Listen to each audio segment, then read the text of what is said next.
নমস্কাৰ বন্ধুসকল আৰচি লখিমপুৰ এই ইউটিউব চেনেলটোৰ অন্য এটা ভিডিঅ'লৈ আপোনালোক সকলোকে স্বাগতম জনাইছোঁ। বন্ধুসকল আজি নতুন ভিডিঅ' এটা লৈ মই আপোনালোকৰ মাজলৈ আহিছোঁ। আজি ভিডিঅ'ৰ বিষয় হৈছে যে 2025 বৰ্ষত যিসকল ছাত্ৰ ছাত্ৰীয়ে উচ্চতৰ মাধ্যমিকৰ চূড়ান্ত বৰ্ষৰ পৰীক্ষাত উত্তীৰ্ণ হ'ল তেওঁলোকে যদি কলেজ এখনত নামভৰ্তি কৰিব বিচাৰে অৰ্থাৎ BA, BSc, BCom এই কোৰ্সখিনি ল'বৰ কাৰণে যদি ছাত্ৰ ছাত্ৰীসকলে নামভৰ্তি কৰিব বিচাৰে তাৰ আগত তেওঁলোকে কি কৰিব লাগিব সমৰ্থ পৰ্টেলত প্ৰথমে ৰেজিষ্ট্ৰেচন কৰিব লাগিব। ৰেজিষ্ট্ৰেচনৰ কাৰণে তেওঁলোকক দৰকাৰ হ'ব এটা নিজৰ নামটো, ডেট অফ বাৰ্থ, এটা ভ্যালিড ইমেইল আইডি আৰু মোবাইল নাম্বাৰ। এইকেইটা ডিটেইলছ ফিল আপ কৰাৰ পাছত ছাত্ৰ ছাত্ৰীসকলৰ কি হ'ব এটা তেওঁলোকে এপ্লিকেশ্যন আইডি পাব আৰু সেই আইডিটো কি কৰিব লাগিব লিখি ৰাখিব লাগিব।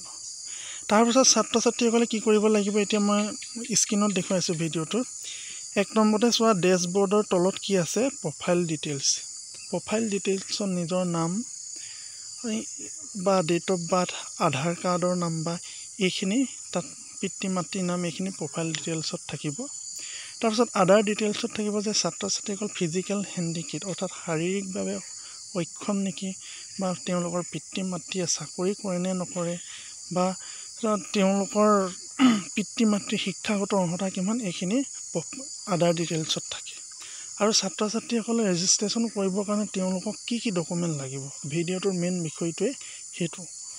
প্ৰথমতে লাগিব আপলোড চোৱা 3 ইয়াত 3 নম্বৰত আছে আপলোড 3। ইয়াত কি লাগিব instruction for uploading image photo of document, certificate, marksheet and signature. প্ৰথম এখন ফটো লাগিব, চাৰ্টিফিকেট লাগিব, মাৰ্কশ্বিট আৰু ছিগনেচাৰ লাগিব বুলি আমি জানিব পাৰিলোঁ। ইয়াত আছে digital photo and signature are required JPG image format. ছাত্ৰ ছাত্ৰীসকলে যিখন ফটো আপলোড কৰিব সেই ফটোখন কেনেকুৱা ফৰ্মেটত হ'ব লাগিব JPG ফৰ্মেটত হ'ব লাগিব। 2 নম্বৰত লিখা আছে file size of digital photo must B within 10 KB to 500 KB limit. যে ছাত্ৰ ছাত্ৰীসকলৰ যিখন ফটো আপলোড কৰিব এই ফটোখনৰ কি হ'ব লাগিব KB2 মানে KB মানে হৈছে এটা MB 1 KB 2 KB কে 1 KB 2 KB কে গৈ 1 MB হয়। গতিকে 1 MB হ'লে ডাঙৰ হ'ব। ইয়াত কিমান হ'ব লাগিব ফটোখন 10ৰ পৰা 500 KB ভিতৰত হ'ব লাগিব। তাৰপাছত 3 নম্বৰ অপশ্যনটোত আছে document, certificate, marksheet related size of digital photo must B within 10 KB to 500 KB limit. গতিকে ফটোখনৰ উপৰিও যিখিনি মাৰ্কশ্বিট দিব, চাৰ্টিফিকেট দিব বা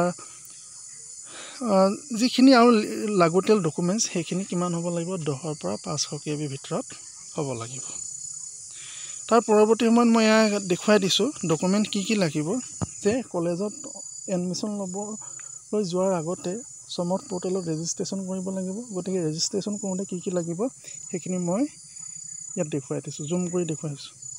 ইয়াত লিখা আছে document, certificate, marksheet related size of digital photo must B within 10 KB to 500 KB limit. গতিকে সেইটো কথা মই 3বাৰ ক'লোঁ, ইয়াত লিখাও আছে। প্ৰথমে ফটো লাগিব, 1 নম্বৰ ডকুমেণ্টটো হৈছে ফটো। 2 নম্বৰ লাগিব ছিগনেচাৰ, নিজৰ চাইনটো লাগিব, ফুল চাইন। 3 নম্বৰ আহিলে schedule type planes category certificate মানে যাৰ কোনোবা যদি কাষ্টটো OBC হয় তেওঁলোকে OBC দিব লাগিব, কোনোবা ট্ৰাইবেল হয় মিচিং সম্প্ৰদায়ৰ হয় তেওঁলোকে ST দিব লাগিব, অনুসূচিত জাতি হ'লে কি দিব লাগিব SC কাৰণে যিখন কাষ্ট চাৰ্টিফিকেট আছে সেইখনকে আপলোড কৰিব লাগিব। ID প্ৰুফ বুলি কওঁতে নিজৰ পৰিচয় থকা এটা তোমালোকে ID প্ৰুফ দিব লাগিব, যেনে আধাৰ কাৰ্ডটো মেইনলি দিব পাৰা বা পান কাৰ্ডটো দিব পাৰা বা ভোটাৰ কাৰ্ডটো তোমালোকে আপলোড কৰিব পাৰা। ডমিচাইল চাৰ্টিফিকেট বুলি ক'লে ইয়াত মোটামুটি একাংশই PRC বুলি ক'ব খোজে। গতিকে PRCও দিব পাৰিবা আৰু কোনোবাই যদি বিচাৰে PRC নাপালে PRC অনলাইন কৰা যিটো ৰিচিপ্ট সেইটো আপলোড কৰিব পাৰিবা। একেবাৰে উপায় নহ'লে হয়তো কোনোৱে কি কৰিছে গাঁওবুঢ়া চাৰ্টিফিকেটখনো আপলোড কৰিব পাৰে। তাৰ পাছত আহিলে যিসকল ছাত্ৰ ছাত্ৰী মাহিলীৰ ইনকাম বা মাহিলীৰ আয় 1 লাখতকৈ তলত বা 2 লাখতকৈ তলত, তেওঁলোকে কি কৰিব লাগিব, নিজৰ ইনকম চাৰ্টিফিকেটখন প্ৰমাণস্বৰূপে আয়ৰ প্ৰমাণ পত্ৰখন কি কৰিব লাগিব, আপলোড কৰিব লাগিব। ইয়াত দিছে income certificate issued by the circle office competent revenue authority only will be valid. এখন বৈধ ইনকম চাৰ্টিফিকেট আপলোড কৰিব লাগিব। গতিকে মৰমৰ ছাত্ৰ ছাত্ৰীসকলৰ সুবিধা হোৱাকৈ তেওঁলোকে যিকোনো এখন কলেজত নামভৰ্তি কৰিবৰ কাৰণে প্ৰথম ৰেজিষ্ট্ৰেশ্যনৰ প্ৰক্ৰিয়াটোৰ সম্পৰ্কত যিখিনি ডকুমেণ্ট লাগে সেই ডকুমেণ্টখিনি সম্পৰ্কে আজি মই তোমালোকৰ বাবে এই ভিডিঅ'ৰ জৰিয়তে আগবঢ়ালোঁ। গতিকে পৰৱৰ্তী সময়ত তোমালোকক কলেজ চিলেকশ্যন প্ৰক্ৰিয়াৰ যিটো প্ৰচেছ সেইটো মই নতুন এটা ভিডিঅ'ত লৈ আহিম। এতিয়ালৈকে কলেজ চিলেকশ্যন হোৱা নাই, গতিকে নতুন এটা ভিডিঅ' লৈ অহাৰলৈকে আজিলৈ মই তোমালোকৰ মাজৰ পৰা বিদায় মাগিছোঁ।